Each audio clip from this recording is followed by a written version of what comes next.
Prepare for a truth revolution. Actually, you can prove God exists.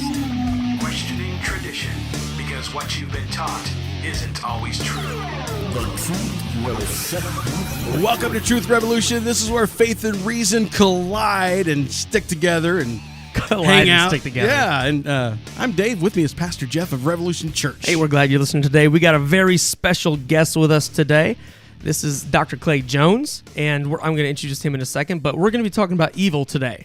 All sorts of questions we get all the time. Why does God allow evil? Why does God let children die? Right. Why would God let a nice person's home be hit by a tornado? Yeah, that's probably one of the most popular questions I get is, why do bad things happen? If there is a God, why does he allow things to happen? That's right. So. Like, why does Dave wear the clothes he wears? Why does God allow that? That's free will right there. That's so we're gonna get into that. But our and of course we're gonna answer Bible contradiction like normal.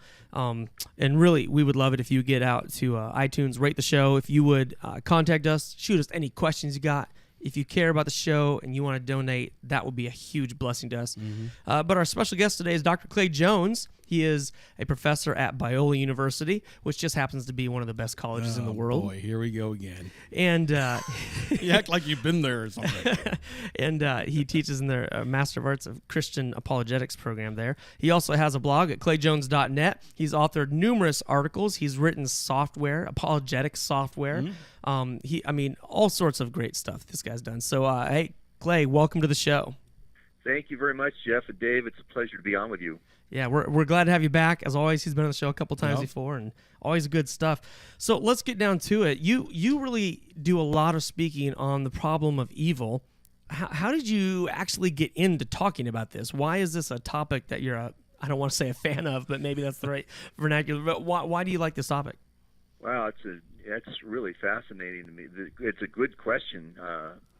Haven't been asked that for a while. I think the thing is that my childhood wasn't easy, and I'm not going to go off into why. That would take up half the program. But and I'm not saying more difficult than many, but it wasn't easy, and I struggled with a lot of things. But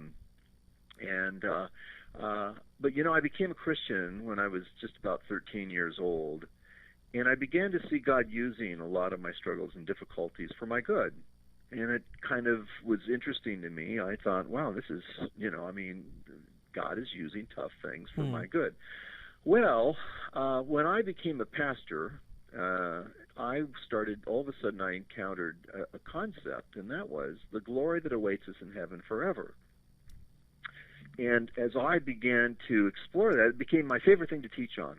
What is God doing in us? How has he changed us? That we're not just forgiven sinners, that we've been filled with the Holy Spirit. We've become the temples. We're the temple of the Holy Spirit, in fact. And that we're not just going to heaven, but we're going to reign with Jesus forever and ever. We're going to inherit all things. He's giving us the kingdom, and so on. That was my favorite thing to teach about and study about, and I did that for years. Then something else occurred. I thought, I now see where we're going. Where have we come from? And so I started studying the sinfulness of humankind, and really spent years studying, especially genocide and mass murder. And as I began to understand the depths of human sinfulness and the glory that God was taking us to, frankly, the problem of evil went away. It just did. It went away. As the famous preacher of Westminster Chapel in London put it, he says, most of our troubles are due to a double failure. We fail on the one hand to understand the depths of our sinfulness, and we fail on the other hand to understand the wonder and the glory of what is, in store for us for eternity. Wow. He's right.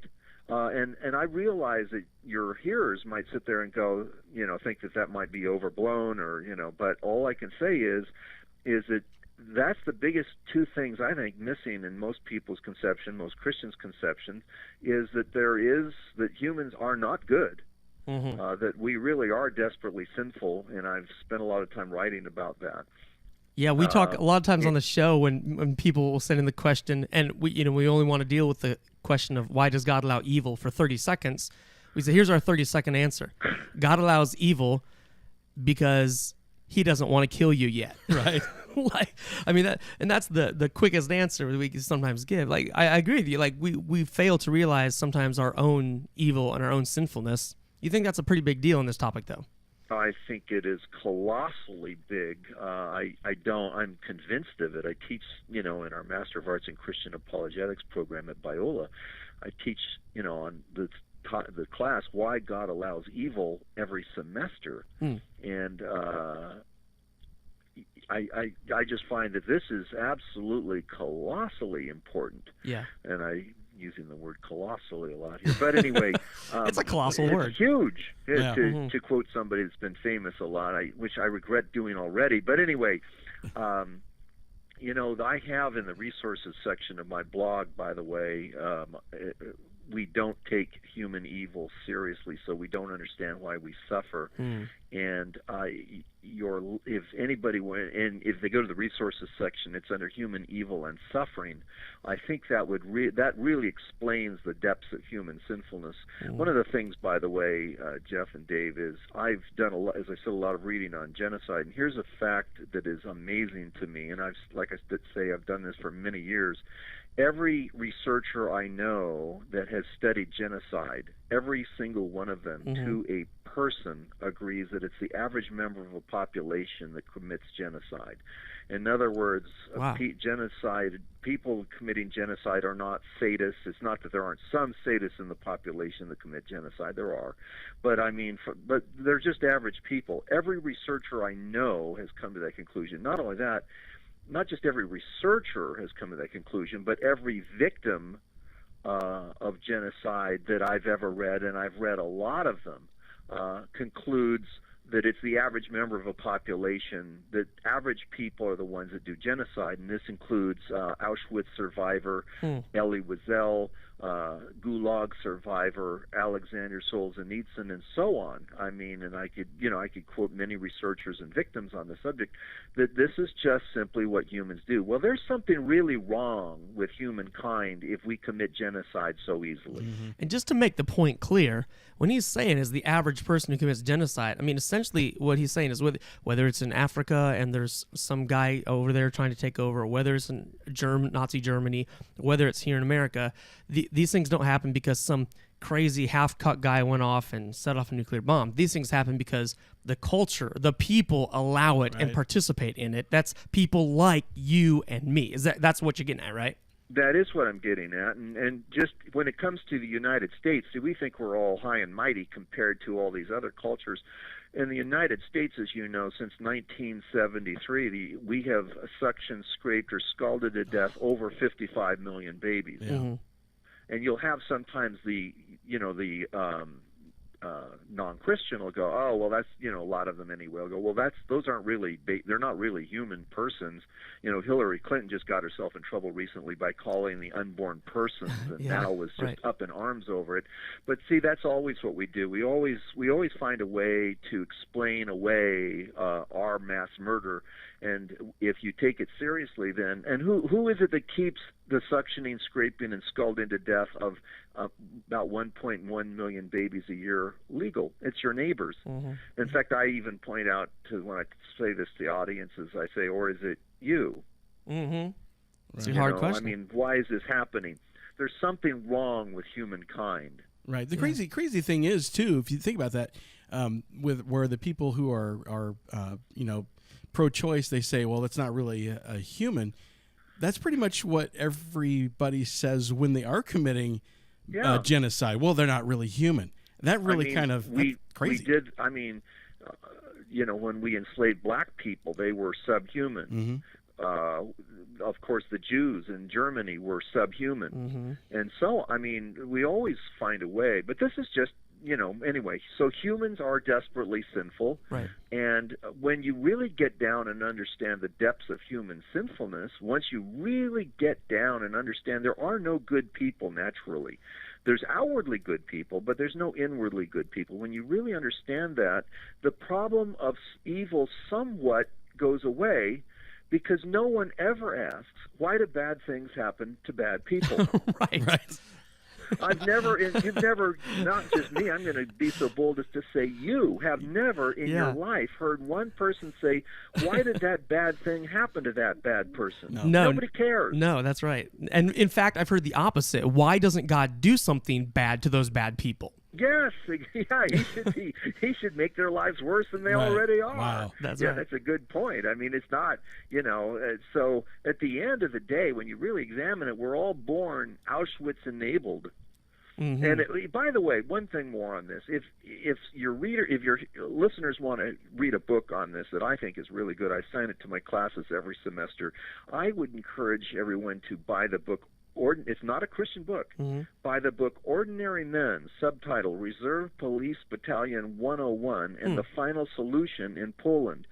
It's written by a guy named Christopher Browning. Okay. And he comes to the conclusion that the people that perpetrated genocide were just ordinary men. Thus the title of his book. Wow. And Christopher Browning, the author, concludes, I could have been the killer or the evader.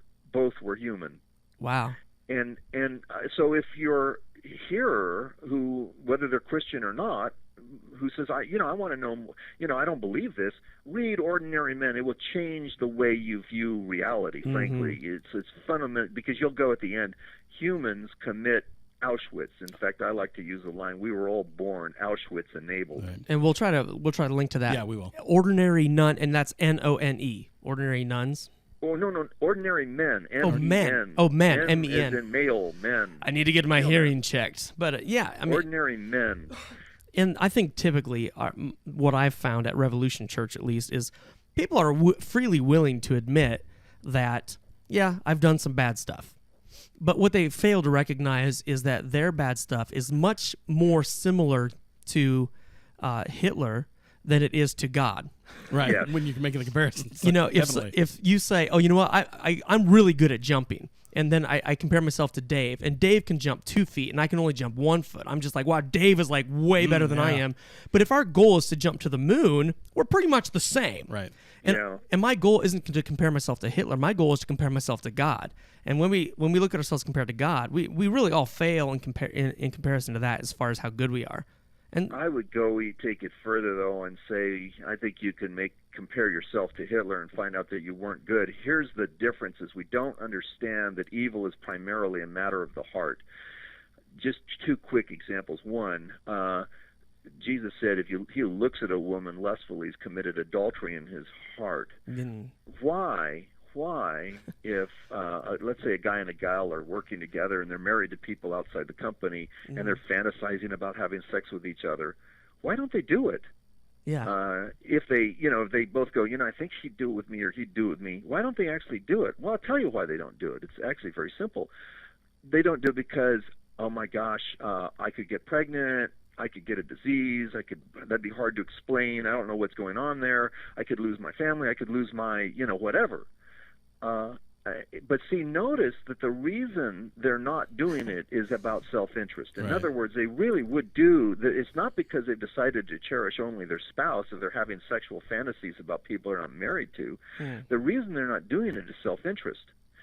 Similarly, John says in 1 John, he who hates his brother is a murderer.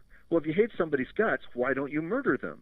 because you don't want to face the consequences of murdering them. Because of the consequences. But notice your reason then for not murdering has nothing to do with moral goodness. Mm-hmm. It has to do with, I've seen those guys in the prison population, and I don't want to be in there with them. Right. Sure. I couldn't pump enough iron, that I wouldn't be threatened by them every day of my life. I don't want to lose my job. I don't want to, who knows, I could even be executed. What if, I don't want to lose everything that I've got.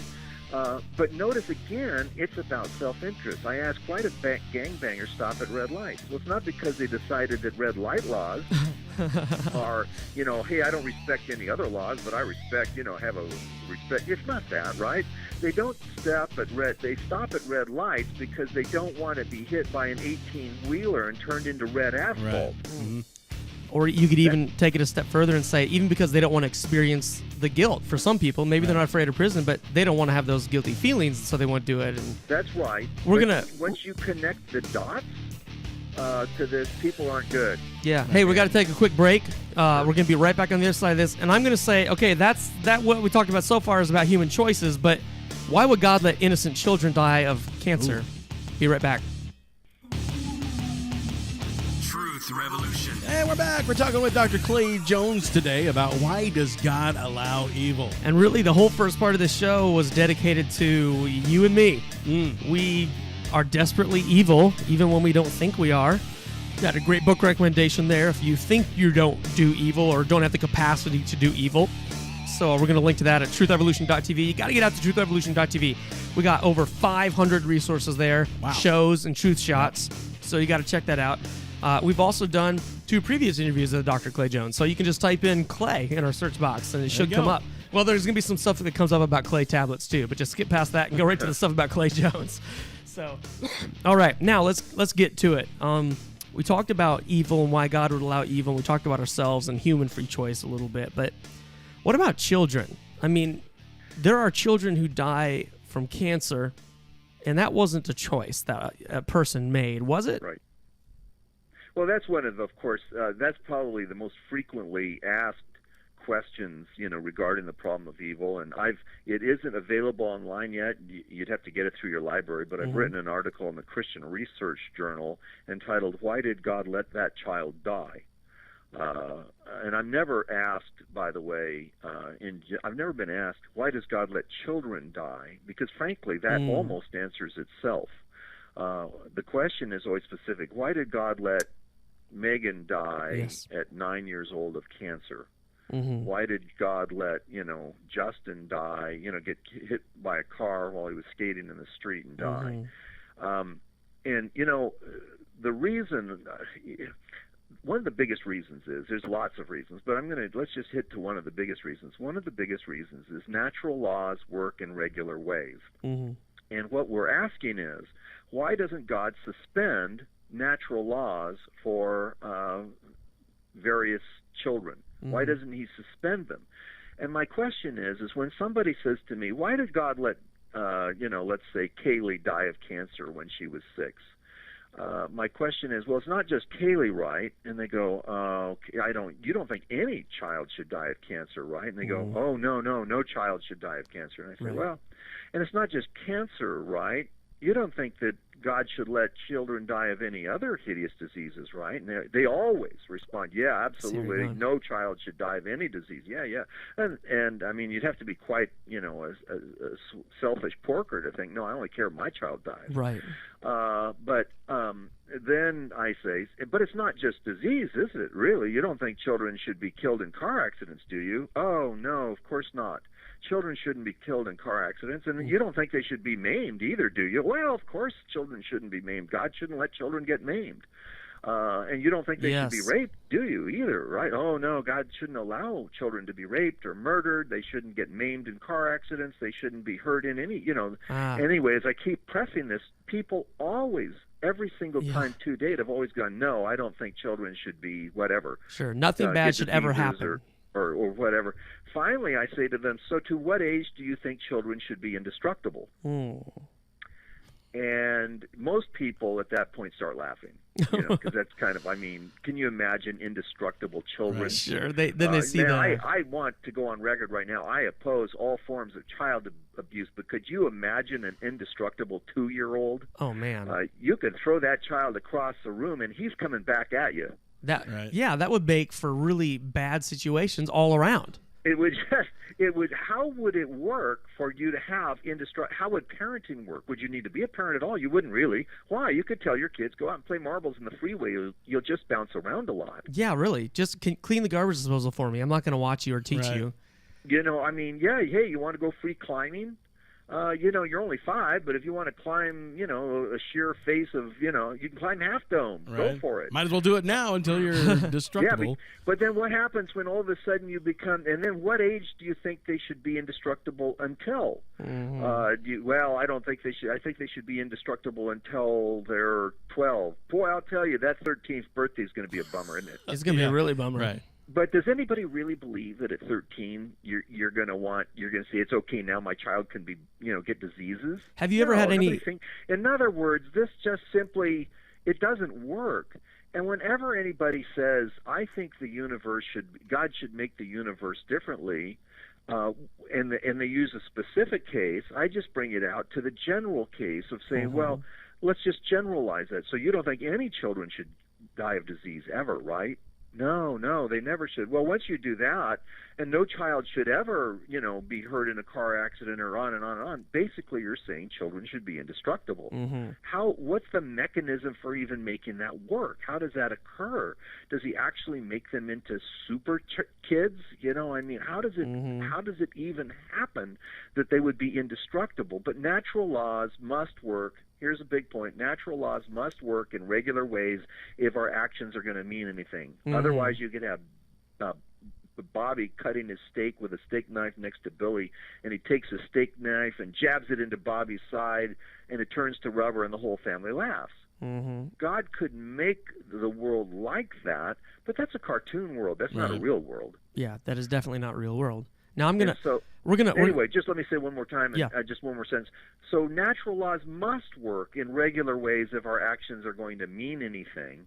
The good news, though, for children is, I think you can argue, most evangelical theologians actually believe that children will be saved. And William Lane Craig believes that. Norman Geisler believes that. Theologically, the majority of Christian theologians believe that children will be saved.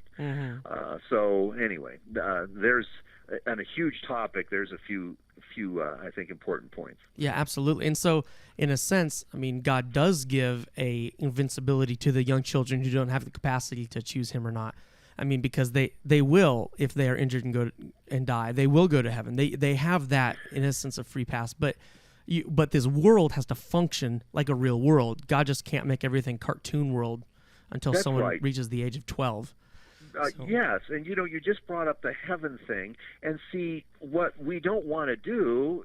Frankly, most Americans are out to live the American dream, and that is, you're going to grow up, graduate from college, get a good job, marry a wonderful spouse, have beautiful children, watch them grow up, and so on, and accumulate this giant 401k where you can travel the world and visit the family on holidays, and that's the American dream. And people are like, Guy, how come God's not, basically allowing me to have the American dream? And the answer to that is, and this is actually as logical as it gets, but people don't like it, is eternity is much more important than living the American dream. If eternity is true, if it is true, you're going to live forever and ever and ever and ever.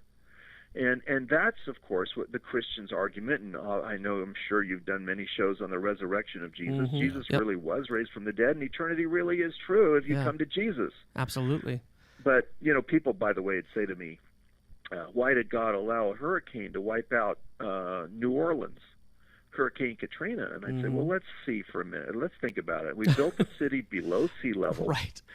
And we built it with walls that we knew could not withstand a hurricane beyond Category 3, when Hurricane Category 4 and 5 was already a regular part of our existence. So we built the city below sea level with protections that we knew for a fact were inadequate to prevent natural phenomenon that was common to our experience. Yes. Why did God let me get shot? Well, you were playing Russian roulette, right? Yes. Yeah. Okay. Then you can't answer that question. You can't ask that question. As Solomon said, when a man's folly brings his way to ruin, his heart rages against the Lord. No, exactly. Now we're going to pause for just a minute. We're going to do a Bible contradiction. Then we're going to get right back to this. Bible contradiction.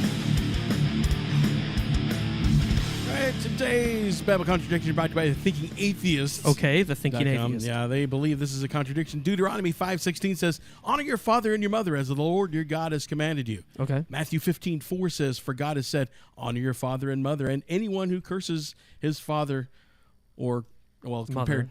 Compare this to Matthew 10:35 through 36. I have come to turn a man against his father, a daughter against her mother, a daughter-in-law against her mother-in-law, and a man's enemies will be the members of his own household." What happened, they ask, to honoring your father and mother? Yeah, on one hand, you got God saying you're going to be put to death if you dishonor your father and mother. On the other hand, you got Jesus saying he came to turn a man against his father and mother against their daughter. And we use our cracked acronym to solve contradictions.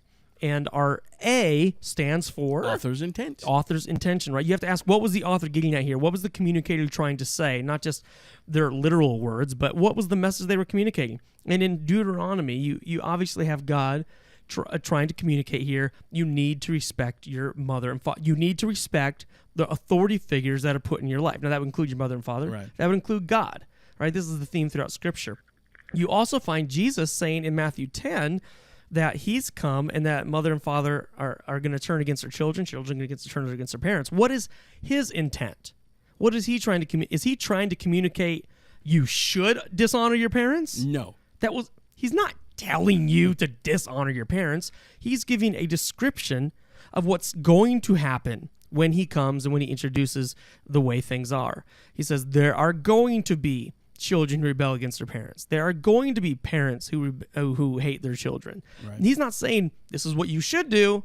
He's saying this is what's going to happen if you honor God. Now, so that isn't a contradiction. Also, we're going to use the K for knit together. This is actually, Jesus is quoting a type of prophecy from Micah chapter 7. He's just saying what Micah, the prophet, had said was going to happen. When God shows up, there's going to be people who don't like it. And you need to follow God. Even if your mother and father, your children turn against you. There are children who disobey parents. You got to turn to God no matter what. All right, that was a really quick answer to the Bible contradiction because the show is just about over if you're listening on the radio. If you're doing the podcast, you're going to get about a 2-second break. Then we'll be right back with Dr. Clay Jones. We're going to talk more about why God would let children die. Why would God let people get sick? I got an interesting question for him. Because God answers prayer sometimes, so why wouldn't God answer a prayer in that case? Right. So we're going to ask him that right on the other side of this. You need to get to truthevolution.tv. You need to get our podcast if you want the rest of this information. That's truthevolution.tv. You need to get out there for a lot of good reasons. Also, Dave, we're from Revolution Church. And we meet at 9 a.m., 11 a.m., and 5 p.m. on Sundays. That's right. 3 identical services there, except the 5 p.m. ones on video. So come on out, 9, 11, or 5. We'd love to have you no matter what you look like or wear. Truth Revolution. And here we are again with Dr. Clay Jones from Bible University. If you want to get to clayjones.net, you can read all sorts of articles he's done. He joined us a year ago, and we talked about why God would destroy the Canaanites. Why would God do such genocidal, maniac-type stuff? And so he's got articles about that on clayjones.net. We also talk with him about it, so you can go to truthrevolution.tv, find more about that. But, Dr. Jones, let's get back to why God would let children die. Will you give us the 10-second summary of what we just said? Well, just that natural laws have to work in regular ways if our actions are going to mean anything. And when anybody says, hey, why did God let one child die of disease? I think you just simply ask them, well, wait a minute, it's not just one child and one disease, right? You don't think any child should ever die of disease and so on, until pretty soon you've got people saying, agreeing that what they're really asking is why doesn't God make children indestructible? Mm-hmm. Which is completely, obviously that would just change the nature of reality, take away free will. Parents wouldn't have to parent and learn anything in parenting. Children would not learn the dangers of what it means to be a grown-up. I mean, I could go on and on. Like I said, I've written an article on this, but it's just not a workable world. But anytime people say, why didn't God make the universe this way or that? Yeah. I just say, well, keep free will in the picture because you can't get rid of free will, and tell me how this universe is going to work. And the overwhelming majority of the time, people go, I don't know. I mean, they actually get upset. Well, it's like, hey, listen, tell me how God should have made the universe differently and still allow beings to have free will. That's a good question. We had a guy sending the question last week, and we talked a little bit about God creating the universe and having chosen the universe where people would come to salvation using their own free will, and how there are people who will go to hell of their own free choice. And when we talk about possible different worlds and whether God should have made a possibly different universe than the one he chose to make, we don't even know if there exists a possible universe that would have as much good in it as this one does if we were to change the rules. Especially, I agree with that 100%, Jeff, but I'll take it one step further, especially when you consider that if Christianity is true, then we're going to live forever and ever and ever and ever. And if Christianity is not true, then there's no point of even talking about whether the Christian God and the problem of evil, because you're going to just say it's not true. But if Christianity is true, and if Jesus really did die on the cross to forgive our sins and really was raised from the dead, and that's evidence to all men that Christianity is true, and that we're going to live forever and ever and ever, what eternity does is it dwarfs our suffering to insignificance. Oh yeah, absolutely. That's such a massive point. And it's when you started by talking about how you got into this by thinking about heaven and how we're going to reign with Christ forever and ever, that if we can get that into our heads, our suffering will look so different when we see it in that light. Yeah, to say the least. I mean, because if you really get to realize what is, even if you live to 100 years old, that is a blip out of eternity. I mean, it's the smallest of little. I mean, it's like nothing. But we're sitting there going, yeah, but my life for the 100 years I was there is, nobody's going to say, oh, yeah, but it was really hard for 100 years, because frankly, that's so small compared to eternity. Yeah. And I found the trouble is even most Christians have have relegated eternity to as the PS of the Christian life. It's an also-ran idea that for most of them, most Christians, it's like, how can, I got to live the American dream and raise up happy kids and see them get married and raise up more kids and so on. Frankly, when it comes to eternity, and this is going to shock some people, but that's not very important. If eternity is true, that's not very important. Yeah. And that's something that a lot of people just, they don't, the most famous verse in the Bible ends, John 3:16 ends with, shall not perish, but have eternal life. The trouble is, as you know, Jeff, so many Christians have thought that Christianity is primarily about making your life good here. It's not primarily about that. And guess what? In the Middle East, if you become a Christian, you're not going to have an improved lifestyle. No. If you were a Muslim and become a Christian, but you'll have eternal life. Yeah, they probably don't sell a lot of copies of Your Best Life now in the Middle East. Yeah, that's a good point. I hadn't thought about that one. That's a good one. Yeah, I'm sure that's not a hot seller. Your Best Life now. Yeah. Look, but that attitude, your best life, frankly, and Christians need to get a hold of this. Your best life is later. Your best life, and not only is it later, in other words, at the cessation of this life, but it's for eternity. In fact, somebody put it, I love this.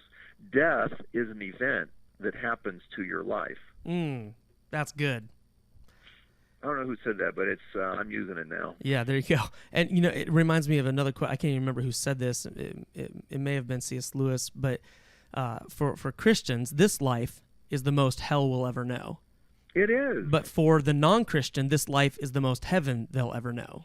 That's right. And so that's a good thing to keep in mind, hey, listener. I mean, you've got a choice to make whether you want this world to be your heaven or your hell. Is this going to be the best you ever get, or is this going to be the worst you ever have to deal with?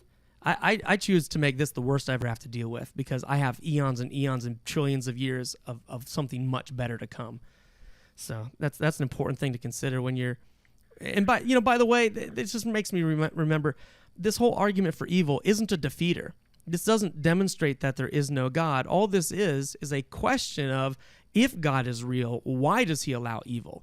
It can inform us as the type of God we have, but not whether or not there is a God who asks us to make a choice. That's true. In fact, atheists as a group now, I don't know, the logical problem of evil, when stated as a syllogism, if God is all good, he would desire to prevent evil. If he's all powerful, he'd be able to prevent evil, but evil exists, therefore God is either not all good or all powerful, or he doesn't exist.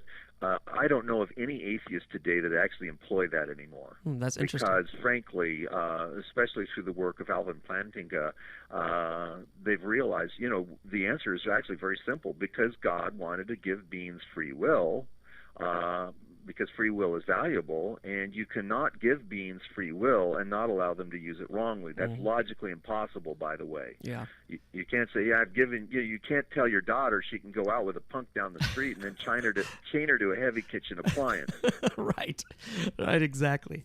Now let's bring it home just a little bit, though. God answers prayers. You would agree with that, right? Of course. And so God's going to answer some prayers, and some children are going to get healed. Is it unfair of God to answer a prayer for one child to be healed, but not for another? Well, I'm going to say something. I do believe that God answers prayer, and I do, of course, believe that God chooses to heal children of terrible diseases.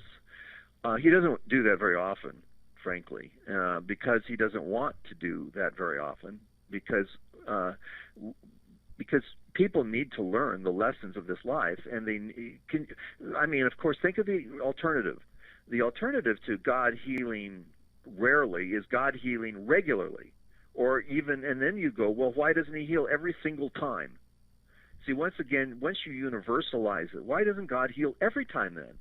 You see, when will the skeptic be satisfied? You see what I'm saying? When's the skeptic going to go? For instance, skeptics will say, well, God shouldn't have allowed 6 million Jews to be killed in Auschwitz. And I go, well, would you be satisfied if you only let 1 million Jews be killed? Of course not. Well, what if you only let 100,000 Jews be killed? Would you be satisfied? Of course not. And once you get into why doesn't God, heal more than he does, part of the thing is well, where do you draw the line? Where do you say this is enough or he should do more or less? But God doesn't want to heal all the time because, frankly, the righteous need to live through faith. And also, children dying of cancer does something. I mentioned this in my article that's actually very valuable. And what I mention is that it teaches us that we cannot have confidence in our number one idol. What's our number one idol? It's children. Mm-hmm.